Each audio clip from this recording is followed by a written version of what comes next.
A fiend fell in the North Pennines, between Penrith and the Scottish border, where there's not many geocaches, but finding them is in a remote spot. It's hard work, works the thighs, but boy, there's some satisfaction when you find it, isn't there, lads? Yeah, better than the night out in Burnley, this is, I tell you. I don't know. This is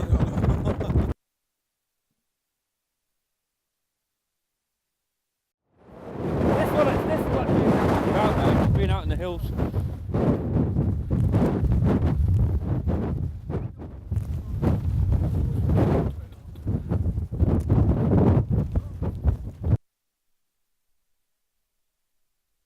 I think there's a geocache around here, Duncan. Oh wow, look at this view, man.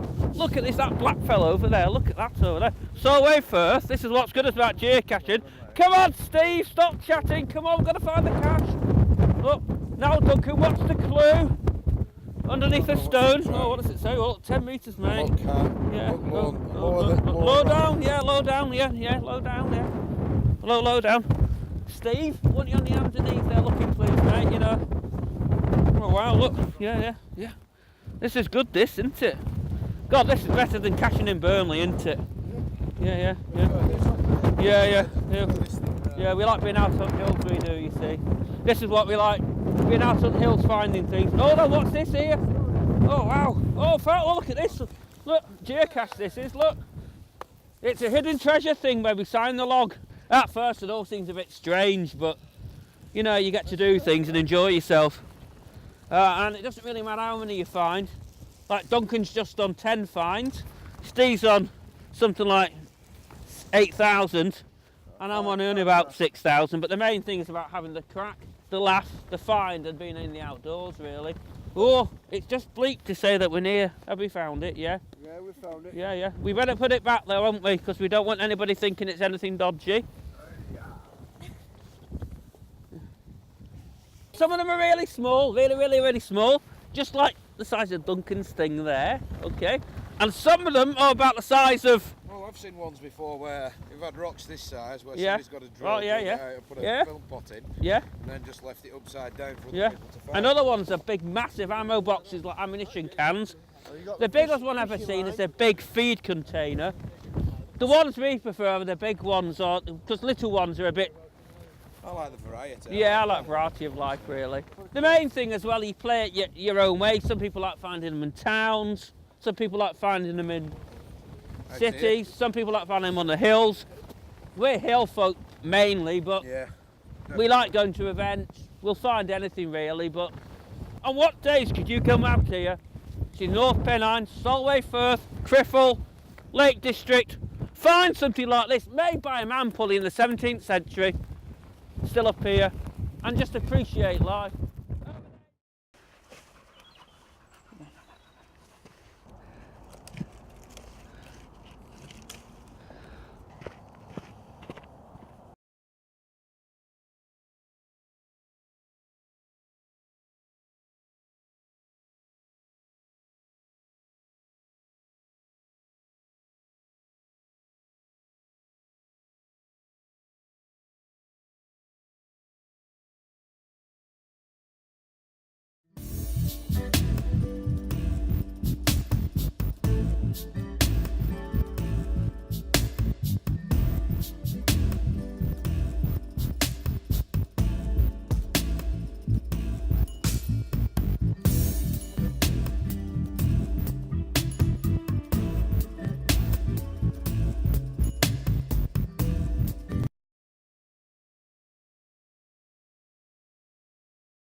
Ehlers-Danlos syndrome, it's a condition that affects the connective tissues in the joints and the skin. It affects mobility and affects sort of how far I can walk and things. And in my children, where a child would fall over and graze themselves, my children don't. They just fall over and they'll cut open. I hadn't heard of anything about geocaching at all before. It was completely new to me. It was something that just sounded interesting.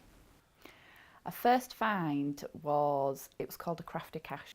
We had a previous DNF before that, which has since been archived, but we went after we hadn't found that one. We went to go and find this crafty cache, and it was fantastic. It was a lovely little treasure box. There was all sorts in it, and the children loved it, swapped all sorts of bits and pieces. I love going out with the children and spending time with the children without having the distractions of technology and daily life. But it's the walks and going out on my own that I really like, and finding places that I never knew existed before, and just being out in the open with nobody around, and no traffic noise, and just enjoying the open space. When I'm out caching, I have to be very careful about how far I'm walking, because with the EDS it does affect my joints and affects how far I can walk, and if I venture too far from the car, then I'm very conscious that I have to get back to the car as well, and it can leave me in pain for a couple of days afterwards as well sometimes. My favourite type of geocache would probably have to be a multi-cache. I love taking the children out to do multi-caches, and we make little worksheets for them to do it, which helps with their development skills and their math skills.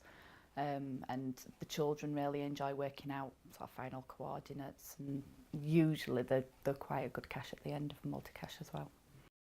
I am very conscious with my EDS that, the terrain rating, it would affect whether I would find it or not. And with going out caching on my own a lot as well, and my mobility can be restricted at times, I tend to stick with the lower terrain ratings. My walking poles, they do help a lot with the EDS. I'm still quite occupied with the numbers themselves.